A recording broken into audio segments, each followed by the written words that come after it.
தீபாவளி திருநாளை ஆலடிப்பட்டியான் ஸ்வீட்டோடு கொண்டாடுங்கள்.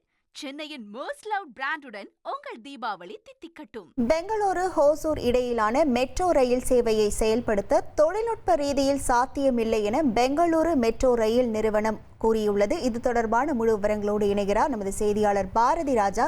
வணக்கம் பாரதி ராஜா. மெட்ரோ ரயில் நிறுவனம் சார்பில் என்னென்ன காரணங்கள் இதற்கு முன்வைக்கப்படுகின்றன? முழு விவரங்கள்.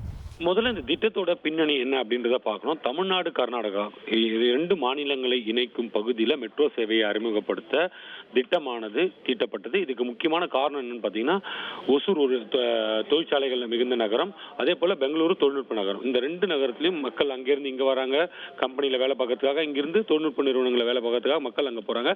இதனால பயணிகள் பேருந்தையே பெரிய அளவில் நாட வேண்டியதாக இருக்கு. அதற்கு மாற்று ஏற்பாடாக இந்த பகுதியில் மெட்ரோ ரயிலை திட்டத்தை செயல்படுத்தினா அது மிகப்பெரிய பயனாக இருக்கும் ரெண்டு மாநிலத்து அந்த எல்லை பகுதி மக்களுக்கு அப்படின்னு பிஎம்ஆர்சிஎல் நிறுவனமும் சிஎம்ஆர்எல் நிறுவனம், அதாவது பெங்களூர் மெட்ரோ ரயில் நிறுவனம், சென்னை மெட்ரோ ரயில் நிறுவனம் ரெண்டும் சேர்ந்து முடிவு செஞ்சாங்க. இதற்கான திட்ட வரைவு அறிக்கை தயார் செய்யப்பட்டது. அதற்கான ஒரு வரைபடம் கூட வெளியாகி மிகப்பெரிய ஒரு பரபரப்பை ஏற்படுத்தி. இதுக்கு காரணம்னு கேட்டீங்கன்னா, கர்நாடகாவில் இதுக்கு மிகப்பெரிய எதிர்ப்பு வந்தது. ஏனென்றால் ஒசூர்ல புதிதாக விமான நிலையம் அமைய போகிறது. எனவே இந்த மெட்ரோ போட்டா அவங்களுக்கு தான் பெரிய பயனா இருக்கும், கர்நாடகாவிற்கு பெரிய பயனாக இருக்காது அப்படிலாம் சொல்லி எதிர்ப்புகள்லாம் கூட தொடங்கிச்சு.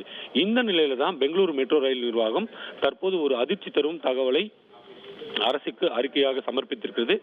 என்ன விஷயம் அப்படின்னா, தொழில்நுட்ப ரீதியாக பெங்களூரு ஒசூர் மெட்ரோ ரயில் சேவை திட்டத்தை செயல்படுத்துவது சாத்தியமில்லை அப்படின்னு சொல்லியிருக்காங்க. இந்த தொழில்நுட்ப ரீதியான பிரச்சனை என்ன அப்படின்னு கேட்டீங்கன்னா, இந்த வழித்தடத்துல ஒசூர்ல இருந்து பொம்மசந்திரா இடையிலான பகுதியில் ஏசி உயர்மட்ட கேபிள் அப்படின்னு சொல்லுவாங்க, அது 25 கிலோவாட் ஏசி உயர்மட்ட கேபிள் அமைக்கலாம் அப்படின்னு பரிந்துரை செஞ்சிருந்தாங்க. அதே போல தமிழகத்தில் இருக்கக்கூடிய பகுதிகளில் 750 வோல்ட் டிசி உயர்மட்ட கேபிள் வசதி அமைக்கணும் அப்படின்னு பரிந்துரை செய்யப்பட்டது. இதுதான் இப்போது தொழில்நுட்ப ரீதியாக சாத்தியம் இல்லை அப்படின்னு தெரிவிக்கப்பட்டிருக்கு. இந்த திட்டத்தில் முக்கியமான அம்சம் என்னன்னா, தமிழ்நாடு எல்லை வரை சென்னை மெட்ரோ ரயில் நிறுவனமும் கர்நாடகா எல்லையில பெங்களூரு மெட்ரோ ரயில் நிர்வாகமும் செயல்படுத்த முடிவு செஞ்சிருந்தாங்க. ஆனா இப்ப இந்த தொழில்நுட்ப பிரச்சனை இருக்கிறதா சொல்லி இந்த மின்சார இணைப்புகள்லாம் சரியா கொடுக்க முடியாது அப்படின்ற மாதிரியான, இந்த மின் பகிர்வு போன்ற பிரச்சனைகள்லாம் ஏற்படும் அப்படின்ற மாதிரியான விஷயங்களை தொழில்நுட்ப அம்சமா காரணம் காட்டி அரசுக்கு அறிக்கை சமர்ப்பித்திருக்காங்க. அது மட்டும் இல்லைங்க, இந்த அறிக்கை சமர்ப்பிக்கும் போது அரசு இன்னொரு விஷயத்தை ப்ரொபோஸ் பண்ணியிருக்காங்க பெங்களூரு மெட்ரோ ரயில் நிர்வாகத்திற்கு. அது என்னன்னு கேட்டீங்கன்னா, பெங்களூரு நகர்ல இருந்து எக்ஸ்டெண்ட் பண்ணப்பட்ட சிட்டி, குறிப்பா இப்ப ராம் நகரை வந்து பெங்களூரோட சேர்க்கணும் அப்படின்னு கிரேட்டர் பெங்களூரு அப்படின்ற ஒரு திட்டத்தை செயல்படுத்திருக்காங்க. அந்த நகரங்களுக்கு இந்த ரயில் சேவை, மெட்ரோ ரயில் சேவை விரிவுபடுத்தணும். கிட்டத்தட்ட 470 கிலோமீட்டருக்கு விரிவாக்கம் செய்யணும் நகரை சுற்றிலும்.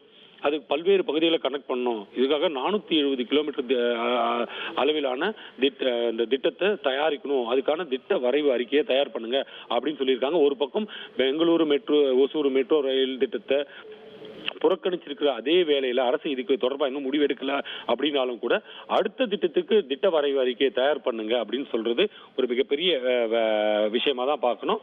ஒட்டு மொத்தத்துல இந்த பெங்களூரு ஒசூர் மெட்ரோ ரயில் திட்டம் என்பது பின்னடைவை சந்தித்திருக்கிறது.